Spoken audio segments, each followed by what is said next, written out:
ഇതിനോടകം നൂറുകണക്ക് തെരുവിധികളിൽ ലഹരി വിരുദ്ധ സുവിശേഷ റാലിയുമായി ഞങ്ങൾ സഞ്ചരിച്ചുകൊണ്ടിരിക്കുകയാണ്. ഇവിടെ നേരത്തെ ഓർപ്പിച്ചതുപോലെ നമ്മുടെ നാടിനെ നശിപ്പിച്ചുകൊണ്ടിരിക്കുന്ന കലാലയങ്ങൾ, വിദ്യാലയങ്ങൾ കേന്ദ്രമാക്കി അഴിഞ്ഞാടിക്കൊണ്ടിരിക്കുന്ന മദ്യ ലഹരി മാഫിയകളെ ഒന്ന് തളയ്ക്കാൻ, അവരുടെ പ്രവർത്തനത്തെ നമ്മുടെ നാടിൽ നിന്ന് തുടച്ചു മാറ്റാൻ,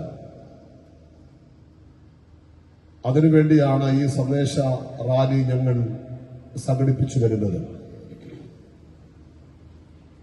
നമുക്ക് ഏറ്റവും അടുത്തുള്ള വെള്ളനാട് സ്കൂള് കേരളത്തിലെ ആദ്യത്തെ കമ്പ്യൂട്ടർവൽക്കരണ സ്കൂളാണ്. അഭിമാനത്തോടെ നമുക്ക് പറയാൻ പറ്റും. ഇങ്ങനെ സമീപ പ്രദേശങ്ങളിലൂടെ നടക്കുന്ന ലഹരി മാഫിയകളുടെ അഴിഞ്ഞാട്ടങ്ങൾ നിമിത്തം നമ്മളൊക്കെ രാവിലെ ഒരുക്കി പുസ്തകങ്ങളും ബാഗും ഒക്കെ കൊടുത്തുവിടുന്ന നമ്മുടെ പല കുഞ്ഞുങ്ങളും നാം അറിഞ്ഞോ അറിയാതോ ലഹരിക്ക് അടിമകളാണ്. ഈ വസ്തുത നന്നായി മനസ്സിലാക്കി അവയ്ക്ക് നേരെ പ്രതിരോധിക്കാനുള്ള സ്പിരിച്വൽ ഇമ്മ്യൂണിറ്റി പവർ, ആത്മീക പ്രതിരോധ ശേഷി നമുക്കുണ്ടാകണം. അതിന് കർത്താവായ യേശു ക്രിസ്തുവിന്റെ ദൈവത്വം അംഗീകരിച്ച് ക്രിസ്തുവിലേക്ക് നമ്മൾ വരണം. നിങ്ങൾക്കറിയാം, ഈ കമ്പനി മുക്കിൽ തന്നെ നിരവധി മദ്യപാനികളായ സഹോദരന്മാർ ഇന്ന് ഞങ്ങളുടെ IPC സഭയിൽ മദ്യപാനം ഉപേക്ഷിച്ച ദൈവത്തെ ആരാധിക്കുന്ന ആളുകളാണ്. ഇവിടെയുള്ള നല്ലവരായ വ്യാപാരി വ്യവസായികൾ, ഓട്ടോറിക്ഷ തൊഴിലാളികൾ, നല്ലവരായ നാട്ടുകാര് എല്ലാവരെയും ഞങ്ങൾ ഇന്ന് പകൽ സ്നേഹത്തോടെ ഓർക്കുന്നു. നിങ്ങൾ ഈ ഇവിടുത്തെ സഭയോട് കാണിക്കുന്ന നിങ്ങളുടെ പ്രതിബദ്ധതയ്ക്ക് ദൈവ പ്രതിഫലം നൽകുമെന്നാൽ നിങ്ങൾക്കും ഈ ലഹരിക്കെതിരായിട്ടുള്ള സന്ദേശ പ്രഖ്യാപന റാലിയിൽ അണിചേരാം. ഞങ്ങളുടെ പോക്കറ്റിലെ പൈസ എടുത്ത് ഒരു പൈസ പോലും ഞങ്ങൾ കളപ്പിരിക്കാതെ, ആരിൽ നിന്നും മേടിക്കാതെ, ഞങ്ങൾ കേരള ഗവൺമെന്റിന്റെ പ്രോഗ്രാമാണ് ഈ ചെയ്തുകൊണ്ടിരിക്കുന്നത്. കേരള മദ്യനിരോധന സമിതിയുടെ നെടുമങ്ങാട് താലൂക്ക് പ്രസിഡന്റാണ് ഞാൻ.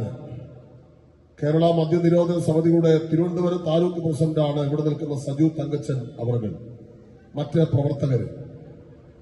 ഞാൻ കേരള പോലീസിലെ സൈബർ വോളണ്ടറി കൂടെയാണ്. ഓൾ ഇന്ത്യ മനുഷ്യാവകാശ കമ്മീഷനിലെ ഒരു മെമ്പറാണ്.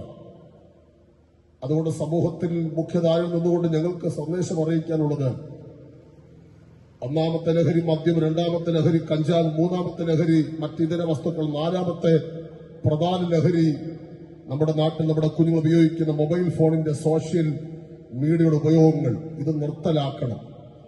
നമ്മുടെ കുഞ്ഞുങ്ങളെ ആത്മഹത്യയിലേക്ക് നടത്തുന്ന പ്രേമ നൈരാശ്യങ്ങളിലേക്ക് കൊണ്ടു നടത്തി ഒടുവിൽ പത്രത്തിലെ ചരമക്കോളത്തിൽ നമ്മുടെ കുഞ്ഞുങ്ങളുടെ ഫോട്ടോകൾ ഒട്ടിക്കും വിധം നമ്മുടെ നാടിൽ നശിപ്പിക്കുന്ന, സാമൂഹ്യ വിപത്താകുന്ന ഇന്റർനെറ്റിന്റെ സോഷ്യൽ മീഡിയയുടെ ദുരുപയോഗങ്ങൾ ഇല്ലാതാക്കാൻ നമ്മുടെ മക്കളെ ദൈവത്തിലേക്ക് നയിക്കണം. മറ്റൊരു മാർഗവുമില്ല. യേശുക്രിസ്തു എന്ന ഉലകത്തിൽ മാനവരാശിയുടെ പാപപരിഹാരത്തിനു വേണ്ടി ചരിത്രത്തെ BC എന്ന് AD എന്ന് രണ്ടായി തിരിച്ചുകൊണ്ട് മാനവ കുലത്തിന് രക്ഷയ്ക്കായി മഹനീയതലത്തിൽ മനുഷ്യനായിട്ട് അവതരിച്ച് 33 വയസ്സ് വരെ ഭൂമിയിൽ മനുഷ്യനായി ജീവിച്ച് നന്മകൾ ചെയ്തും പിശാച് ബാധിച്ചവരെ സൗഖ്യമാക്കിയും പല കോടതിയിൽ മാറി മാറി വിസ്തരിച്ച ഒടുവിൽ നിരപരാധിയും തെളിഞ്ഞിട്ട് കാൽവരുടെ കൊലവരത്തിൽ വിപ്ലവകാരിയെ പോലെ മരിച്ചടക്കപ്പെട്ട് 3-ാം ദിവസം ഉയർത്തെഴുന്നേറ്റ് സ്വർഗത്തിൽ ജീവിക്കുന്ന രാജാവായി വരുന്ന യേശുക്രിസ്തുവിന്റെ സുവിശേഷത്തിന്റെ സനാതന സന്ദേശം ഉൾക്കൊള്ളുകൊണ്ട് നമ്മുടെ പ്രിയപ്പെട്ടവരെ നല്ലവരെ ജീവിപ്പാൻ ദൈവം കൃപ നൽകട്ടെ. നെടുമങ്ങാട് ടൗണിനെ കിടുകിടാ വിറപ്പിച്ച വിക്ടർ എന്നൊരു കൊലയാളി എന്നറിയപ്പെടുന്ന ഒരു മനുഷ്യനുണ്ട്. നെടുമങ്ങാട് നടക്കുന്ന പല ഉത്സവങ്ങളിലും ഘോഷയാത്രകളിലും അടിയുണ്ടാക്കുന്ന ഒരു മനുഷ്യൻ വിക്ടർ.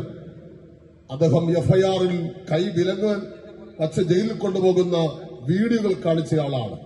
ആ മനുഷ്യൻ ഇന്ന്